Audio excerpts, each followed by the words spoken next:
நண்பர்களே, இது ராகேது பேச்சு பலன் 18ஆம் தேதி மே மாதம் 2025ஆம் ஆண்டு 4:30 மணிக்கு மாலை 4:30 மணிக்கு ராகேது பேச்சு இடம்பெற்று 18 மாதங்களுக்கு ராகேது பேச்சு இடம்பெறும். 1.5 வருடத்துக்கு ஏற்கனவே குரு பேச்சு சனி பேச்சு பலன்லாம் போட்டிருக்கிறோம். அது மட்டும் இல்லாமல் ராகேது பேச்சியும் போன வருடமே நான் இந்த ராகேது பேச்சு 12 ராசிகளுக்குமான ராகேது பேச்சு ஒன்றா சொல்லி போட்டிருக்கிறேன். எல்லாம் பிளேலிஸ்ட்ல இருக்கு, போய் பாருங்க. இது வசிரஜி கைரேகன் ஜோதிரஞ்சனன்.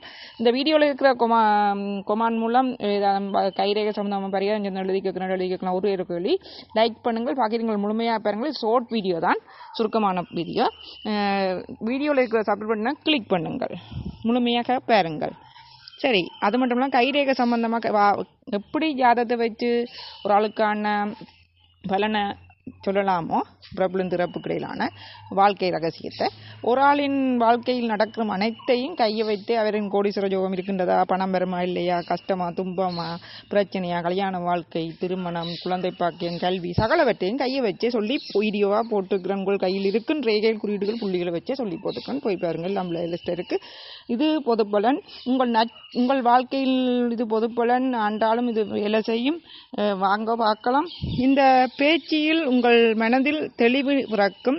கும்பராசி என்பவர்களுக்கு எதிர்பார்த்த உதவி கிடைக்கும். தொழிலில் நல்ல முன்னேற்றம் காணப்படும். பொருளாதார நிலை சீராக இருக்கும். புதிய நண்பர்கள் கிடைப்பார்கள். தொழில் மற்றும் வியாபாரத்தில் தொழிலில் புதிய திட்டங்கள் வெற்றிகரமாக செயல்படுவீர்கள். வியாபாரத்தில் நல்ல லாபம் கிடைக்கும். கும்பராசி என்பவர்களே, ராகேது பேச்சு புதிய வாடிக்கையாளர்கள் கிடைப்பார்கள். உத்தியோகத்தில் இருப்பவர்கள் நல்ல வாய்ப்புகள் அமையும். சக ஊழியர்களுடன் நல்லுறவு பேணுவீர்கள். பண வரவு சீராக இருக்கும். சேமிக்கும் பழக்கம் அதிகரிக்கும். முதலீடுகள் மூலம் லாபம் கிடைக்கும். தேவையற்ற செலவுகளை குறைப்பீர்கள்.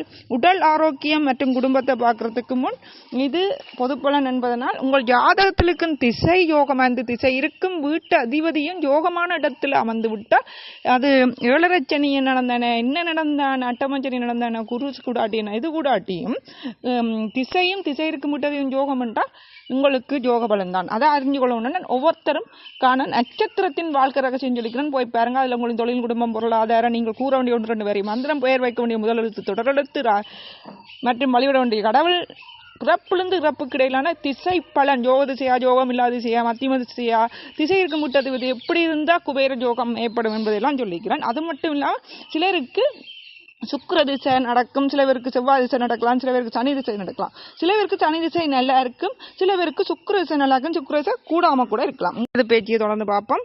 உடல் ஆரோக்கியம் மேம்படும். சரியான உணவு பழக்கத்தை மேற்கொள்ளுங்கள். குடும்பத்தில் மகிழ்ச்சியான சூழ்நிலை நிலவும். உறவினர்களுடன் நல்லுறவு ஏற்படும்.